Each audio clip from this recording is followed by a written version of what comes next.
अस्सलाम वालेकुम।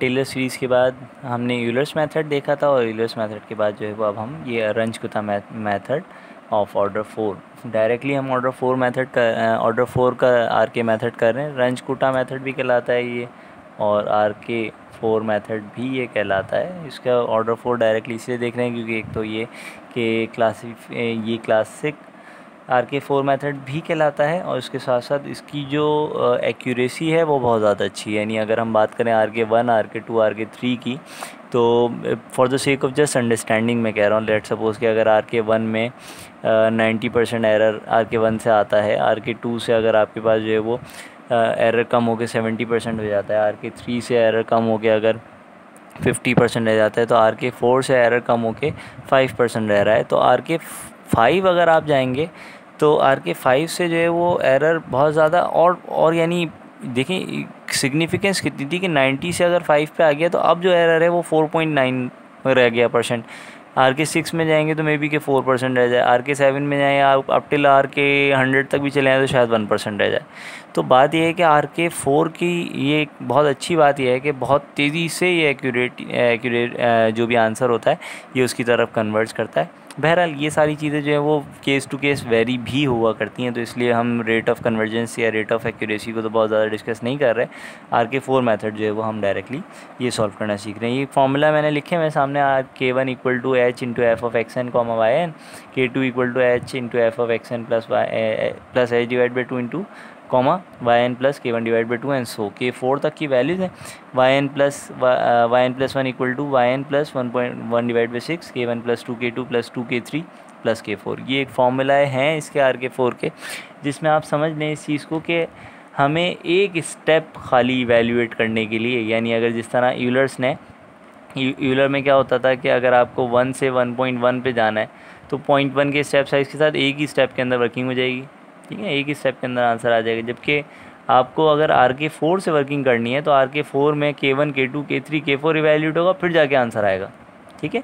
यानी एक इस स्टेप से 1.1 से 1.1 पे जाने के लिए भी आपको 4 फर्दर स्टेप जो है वो फॉलो करने होंगे, जब जाके फाइनल आंसर आपके पास आर के 4 का आएगा।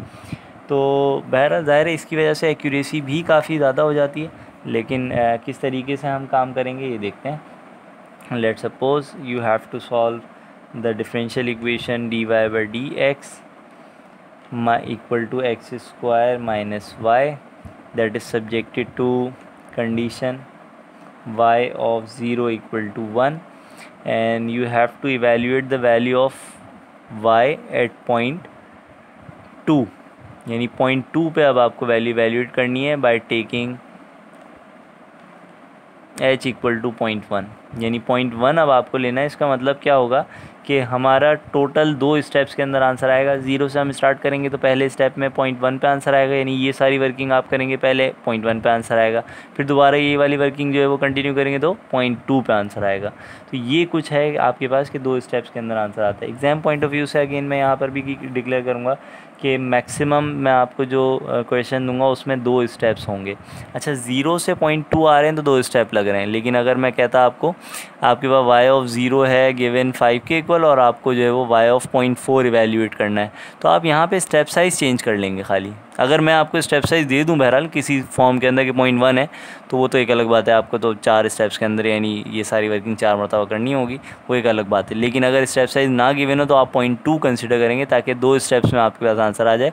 पहले स्टेप में 0 से 0.2 पे, 0.2 से फिर नेक्स्ट स्टेप में 0.4 पे। तो ये चीज़ जो है वो बहरहाल जहन में रखिएगा। स्टार्ट करते हैं एग्जाम्पल को सॉल्व करना कि अगर देखें ये सब कुछ है ना फार्मूला आपके पास, ये आपके पास y का फार्मूला है, तो n इक्वल टू 0 के लिए y का फार्मूला क्या बन जाएगा? n इक्वल टू 0 के लिए y का फार्मूला बनेगा y1 equal to y0 plus 1 divided by 6 K1। ध्यान में रखिएगा ये K1 K2 K3 K4 ये सारे जो हैं वो एट n इक्वल टू 0 वाले हैं, ठीक है ना, जो कि अभी हमें इवेल्यूएट करने हैं, प्लस K4 ये इक्वल, ये सब के इक्वल हैं। तो इसमें जो है वो y0 तो आपको गिवन है, यहाँ इनिशियल वैल्यू कंडीशन में x0 0 है, y0 1 है, ये तो गिवन है, इसका मसला नहीं है। K1 K2 K3 K4 ये हम इवेल्यूएट करते हैं। तो K1 का फॉर्मूला आपके पास है h इंटू एच क्योंकि हम डिक्लेयर कर चुके हैं कि एच जो है वो 0.1 होगा, तो 0.1 into F of X and Y N. ये सेम वही वर्किंग है जहाँ जो आपने यूलर में की थी कि फंक्शन जो है वो हमेशा आपके पास जो फर्स्ट ऑर्डर डेरिवेटिव वाली एक्सप्रेशन है आप उसको ही कंसिडर करेंगे। ये वाली एक्सप्रेशन जो कुछ भी है आपके पास, इसी को आप जो है वो फंक्शन सपोज कर लेंगे कि ये एफ ऑफ एक्स वाई है या F of X and Y N है। तो ये बन जाएगा कुछ इस तरह से कि आपको क्या करना है, एफ ऑफ फंक्शन की वैल्यू वैल्यूट करनी है एक्स नॉट पे, यानी एन इक्वल टू 0 पे ये कंडीशन क्या बनेगी, एन इक्वल टू 0 पे हो जाएगी एक्स नॉट और वाई नॉट। जबकि एक्स नॉट की वैल्यू क्या है, एक्स नॉट की वैल्यू आपके पास है 0 और वाई नॉट की वैल्यू है 1।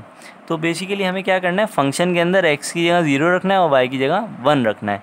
तो फंक्शन आपके पास सिंपल गिवन है, हमें x की जगह 0 और 1 रख के देख लेते हैं। x की जगह आपके पास 0 आ जाएगा, 0 स्क्वायर माइनस y की जगह जो है वो 1 आ जाएगा। लेकिन कैलकुलेटर में भी आप इसको स्टोर कर लें ताकि आगे स्टेप्स के अंदर हमारे ये काम आ सके। तो एक्स स्क्वायर माइनस वाई, ये आपके पास जो है वो मैंने फंक्शन स्टोर कर लिया। इसके अलावा जो है वो इसको कैलकुलेटर प्रेस करके देख लेते हैं, यहाँ तो देखने की खैर ज़रूरत नहीं है, लेकिन बहरहाल आपके पास फाइनल आंसर आ जाएगा यहाँ पे -0.1। तो K1 का आंसर आपके पास ये आ गया। इसी तरीके से आपको क्या करना है, ये पहला आंसर है K1 का। इस तरीके से K2 आपको इवैल्यूएट करना है। K2 के लिए क्या है फॉर्मूला, H इंटू H आपके पास है 0.1 into F of x not, ये हो जाएगा x0 plus h divide by 2, h है 0.1 डिवाइड बाई 2 कॉमा, तो ये हो जाएगा y not plus K1 divide by 2। तो K1 का आंसर तो आपके पास आ चुका है पिछले स्टेप में, तो -0.1 हमने रख दिया, डिवाइड बाई 2 कर देंगे। तो अब बेसिकली ये बन जाएगा 0.1 into the value of the function at, यहाँ पे एक्स नॉट की वैल्यू क्योंकि अगर आप 0 सब्सटीट्यूट करेंगे तो ये हो जाएगा 0.1 डिवाइड बाई 2। तो हम जो है वो 0.1 डिवाइड बाई 2 अगर करेंगे तो आपके पास आंसर आ जाएगा 0.05 कॉमा, और वाई नॉट की वैल्यू क्योंकि 1 के इक्वल थी तो 1 माइनस 0.1 डिवाइड बाई 2 आपको ये करना होगा। तो आपके पास फाइनल आंसर आ जाएगा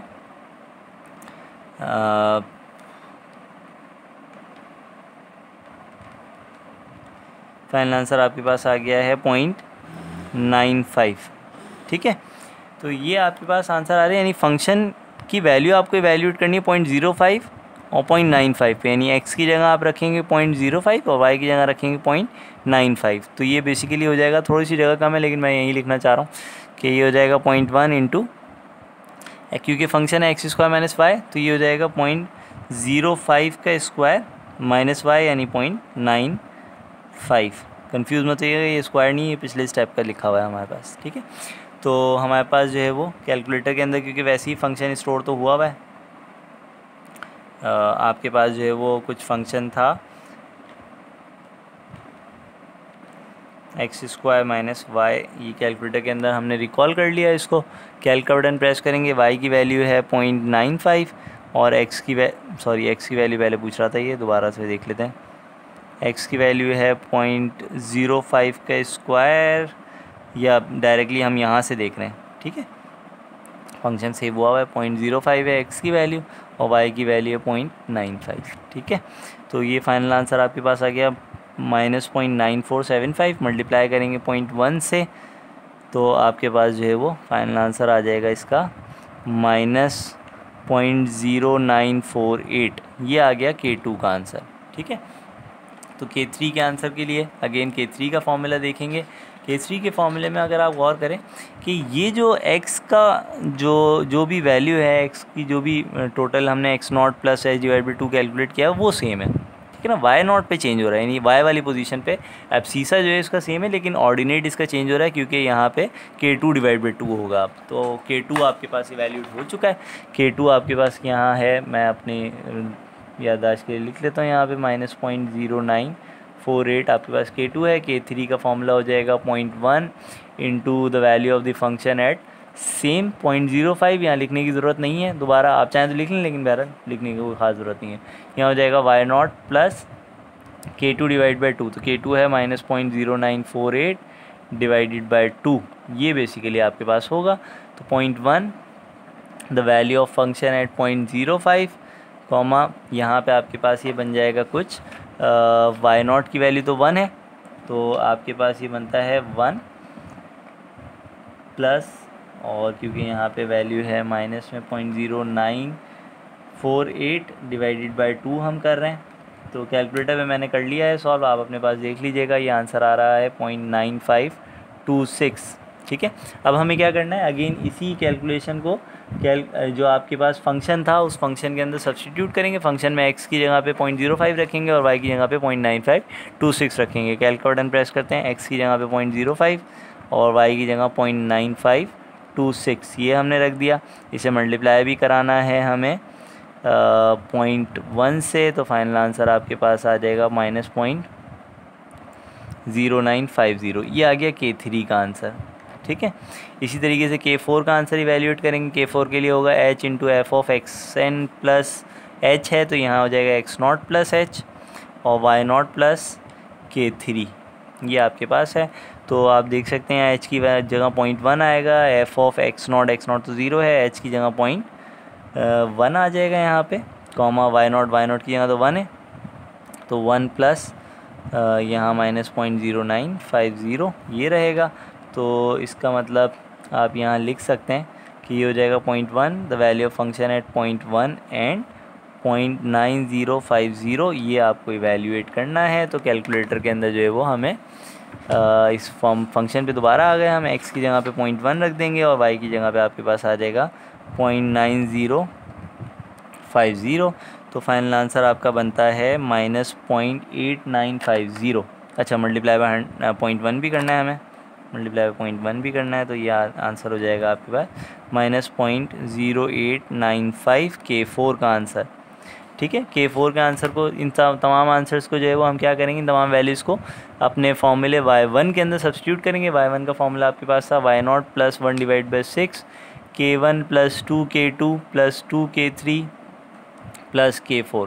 ठीक है, तो हमने क्या किया, y0 की जगह जो है वो वैल्यू सब्स्टिट्यूट कर दी, 1 प्लस 1 डिवाइड बाई 6 ऐसे ही रहा। K1 की वैल्यू आपके पास आई थी -0.1 प्लस 2 इंटू K2 की वैल्यू आपके पास आई थी -0.0948 प्लस 2K3 की वैल्यू आपके पास आई है -0.0950 प्लस K4 की वैल्यू भी आपके पास आ चुकी है -0.0895। इन सब को सॉल्व करेंगे कैलकुलेटर के अंदर और फाइनल आंसर देखते हैं क्या आता है आपके पास। तो बहरहाल मैं कैलकुलेटर को अपने तरीके से थोड़ा सॉल्व कर रहा हूँ और फिर फाइनल आंसर यहाँ पे लिख दूँगा। अच्छा, मेरे ख्याल है फोकस अगर थोड़ा सा ख़राब हो गया तो देख लें, यहाँ पे ये K3 का और K4 की कैलकुलेशन ये करी हुई है। तो फाइनल आंसर हमारे पास आ रहा है y1 का कुछ इस तरह 0.9052। तो देखिए y1 का आंसर, y1 से क्या मतलब है, y1 का मतलब ये है कि फ़ाइनल आपके पास जो स्टेप अब तक आ चुका है, यानी 0 से आपने तो स्टार्ट किया था, इनिशियल वैल्यू तो y ऑफ 0 पे डिफाइन हुई थी 1 के इक्वल, 0 से आपने स्टार्ट किया था, क्योंकि h की वैल्यू 0.1 है, तो इसका मतलब y1 का आंसर क्या होगा, इसको अगर आप y0 कह रहे हैं तो y1 का आंसर जो है वो होगा एट x इक्वल टू 0.1, यानी ये जो y1 हम कोट कर रहे हैं यहाँ पर ये y1 होगा एट 0.1 पे। ठीक है, तो ये है बेसिकली 0.9052 के इक्वल। इसी की वैल्यू को हम जो है वो यूज़ करेंगे फर्दर y2 पे वैल्यूएट करने के लिए। तो अगेन हम क्या करेंगे, n इक्वल टू 1 के लिए फॉर्मूला लिख देते हैं, n इक्वल टू 1 के लिए बन जाएगा y2 इक्वल टू y1। ये y1 जो रिक्वायर्ड है वो बेसिकली ये वाला होगा, plus 1 divide by 6 K1 plus 2 K2 plus 2 K3 plus K4, ये सब कुछ रिक्वायर्ड होगा। फंक्शन सेम है, K1 K2 K3 K4 के अंदर सिर्फ और सिर्फ n की वैल्यू बेसिकली चेंज होगी, यानी y1 आपके पास मौजूद है, K1 इवैल्यूएट करेंगे तो K1 हो जाएगा h, यानी h तो सेम ही है 0.1, लेकिन फंक्शन की वैल्यू में जब यहाँ आएगा वो आएगा x1 plus h divide by 2, ये है मेन चीज़। वहाँ x0 डिवाइड बाई आया था, यहाँ क्योंकि n इक्वल टू 0 के लिए हमने वहाँ किया था, यहाँ हो जाएगा y1 plus y1 plus, formula क्या था मेरे ध्यान से निकल गया कि, अच्छा मैं K2 का फॉर्मूला लिखने लग गया। K1 के लिए आपके पास खाली था कि x1 और y1, यानी ये आपके पास होगा। तो x1 आपके पास है सिंपल, x1 आपके पास है 0.1 और y1 आपके पास है 0.9052, ये आपके पास मौजूद है। फंक्शन के अंदर रखेंगे, आंसर इवैल्यूएट करेंगे सेम। K2 के फॉर्मूले के अंदर भी सेम ये फॉर्मूला आप बना लीजिएगा और ख़ुद से K1 K2 K3 K4 solve करके फाइनल आंसर y2 तक खुद से सॉल्व करके जो भी आए वो लिख लीजिएगा। तो बहरहाल दैट्स ऑल।